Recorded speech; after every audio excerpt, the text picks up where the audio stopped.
Hello everyone, welcome to my YouTube channel. Today I will be reviewing all of the movie that I watched on March for the first time. So let's get started. First movie that I watched is Megamind versus the Doom Syndicate. When I finished watching this movie, it didn't feel like a much of the deserved sequel that Megamind needs.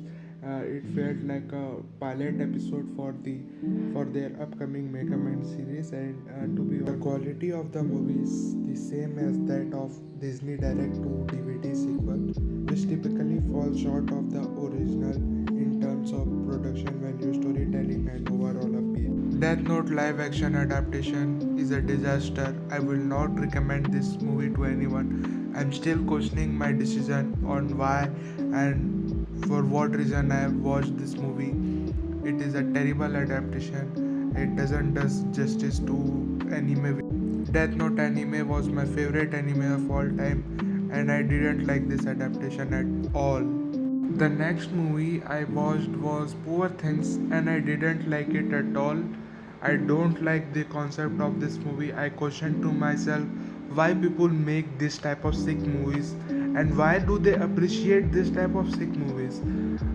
This movie is perfect example of all that glitter is no gold. I'm sorry people are going to disagree with me, but that's just my opinion. After watching three disappointing movies back to back, I finally watched The Matrix Resurrection, and frankly, the movie isn't as bad as the rating suggests, and I would say that it was actually good and I enjoyed it. Then I watched Madam Web. I was a bit afraid to watch this movie because the review were so bad. I had to think twice before watching it. The only reason I watched it is because I wanted to rank Spider-Man movies, and to be honest, the only reason this movie was made so that I can put it in the bottom tier and I could elaborate on how difficult it is to make a good comic book movie. However, I would like to mention the fact that this is not the worst comic book movie that I have seen. It is better from the 2-3 movies like Fantastic Four and all, but it's still a bad adaptation of Madam Web. After that, I watched Ricky Stanicky. It was a really good, entertaining comedy movie, and movies like this barely gets made these days. If you haven't seen it, I would highly recommend you checking it out, especially if you are into R-rated comedy movie.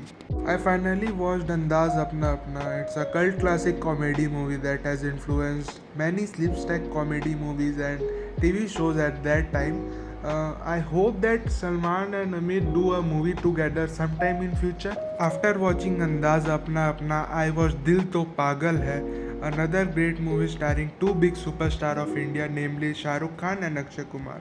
If I ignore the cringe moment of this movie, I could say this is a good movie, good rom-com movie, and for me it is better than Kuch Kuch Hota Hai. The Seventh Seal is truly a masterpiece, and I can't describe in words on how great this movie is. It is a must-watch movie for every cinema lover, so go check it out. It is available in YouTube for free.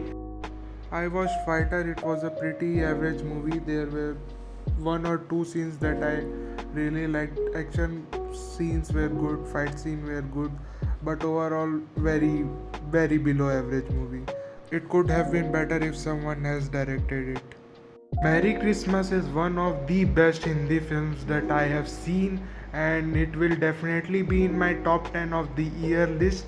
Saying anything about this movie would be spoiling it. The only thing I can say is go and watch it now. Roadhouse is a good entertaining film with excellent action, comedy, and a great performance by Jake. And Connor wasn't even acting in this movie, he's just like this in real life. I don't get it why people are comparing this movie with artistic movies out there. It's like comparing a McDonald's burger with a 5-star hotel 5 meal course.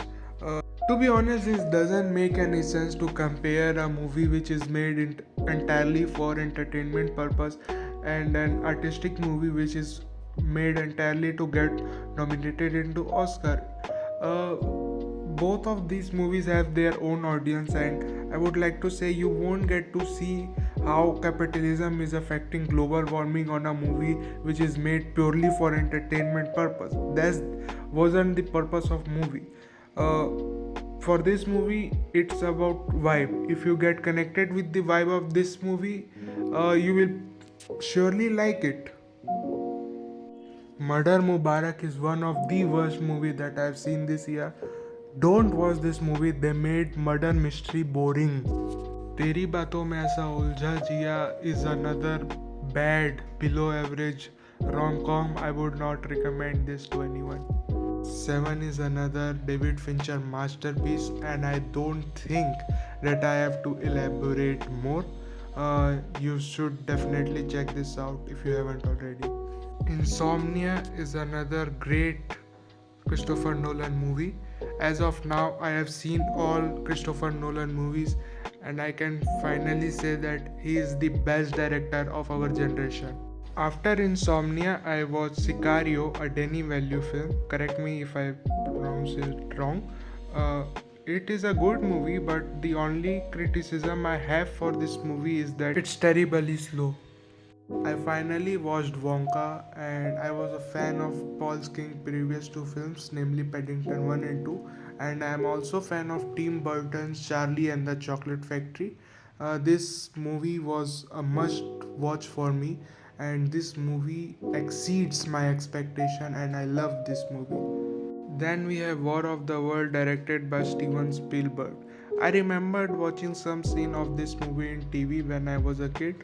I was intrigued by the concept of alien invasion that was shown in this movie. I finally got chance to watch it, so here are some thoughts.